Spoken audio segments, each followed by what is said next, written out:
బంకుకి వచ్చామని ఇందాక బంకుకి వచ్చి 60 రూపీస్ కొట్టించుకుని అలా కేశవం గుడి దాకా వెళ్ళేసరికి బండి దూకుతుందని పెట్రోల్ కొట్టడం లేదనేసరికి పైకి బొబ్బుల్స్లో వచ్చింది.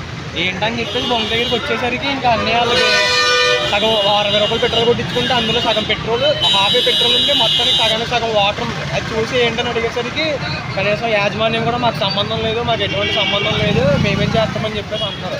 ఇప్పుడు బండిలు పోతున్నాయి సడన్గా అయిపోయింది. ఇంకో పైకి కూడా మీకు ఇందులో బొబ్బుల్స్ కనపడుతున్నాయి. ఇప్పుడు పోయిందంటే మేము ఇంత డబ్బులు పెట్టి ఇంత బళ్ళు కొనుక్కుంటాం, అట్లా అలా వచ్చేస్తే ఏం చెప్తారని సమాధానం. మామూలు వాటర్ వెళ్తానే ట్యాంక్ పోతుంది, అందులో 1/2 లీటర్ వాటర్ ఉంది. 60 రూపాయలు పెట్రోల్ సగం వాటరే ఉంది.